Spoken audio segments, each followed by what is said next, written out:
لحضوري كاك دكتور لما خوش بود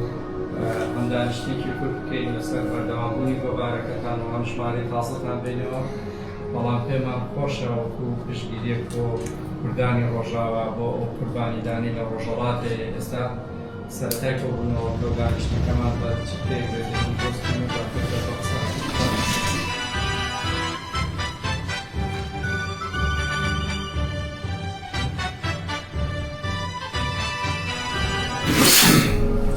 سپاس ماڵە سەر شاخەوان کە وەک بەرپرس و سەرۆکی دابەزەوەی کەریمی عەلەکە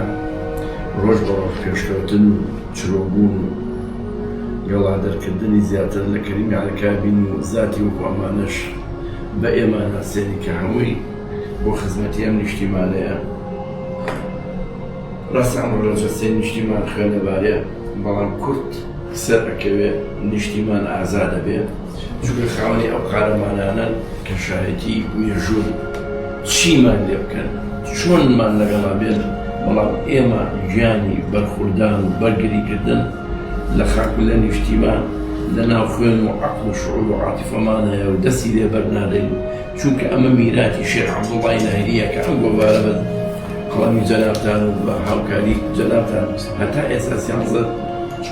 چواردە ژمارەی لێرە چووە کە ئاواتی ئەو کوردستانێکی گەورە ببینێ دوای سەدان ساڵژی ئەوە هاتوون زیندوتان کردەوە ئینشەڵڵا بە خەوی ئەوە ئەژین دوژمن بە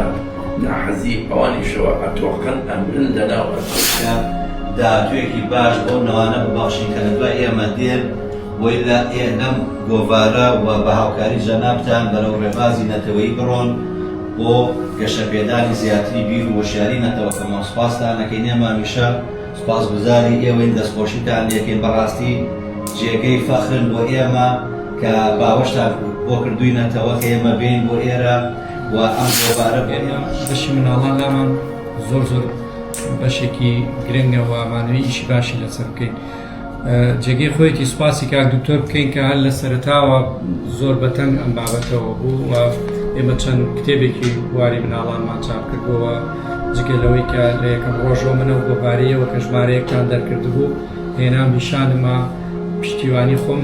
بۆ دەربڕیوتم گۆڤارێکی باشە لە ئاستێکی باشایە و هەر بۆ خۆی ئەوەی کە قوتابخانەیەک دەریەکە ینی دەستگایەک نییە ڕێکخراوێک نییە شوێنێک نییە ئەم گۆڤارە دەکا قوتابخانەیەک مامۆستاکانی بەم ئەرکەستاون جێگەی خۆیەتی کە پشتگیری بکرێ و پشتیوانی بکرێ. سوپاس بۆ ئەو کە لە سەرەتاوە وتی تا چەند ژمارەوان تااقەتیانە بێ ماتوانین پشتیوانیان بکەین دەستان خۆش بێت لە شێوەکان بێت.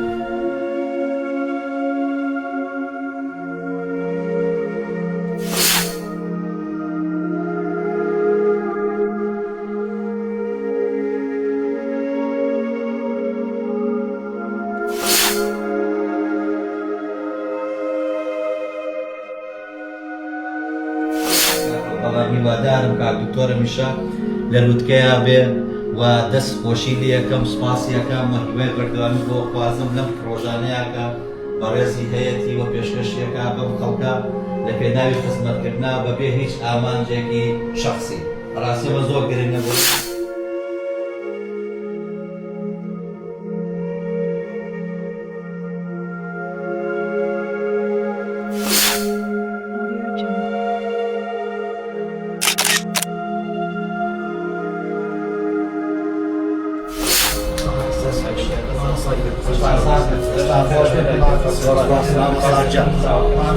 Sağ ol.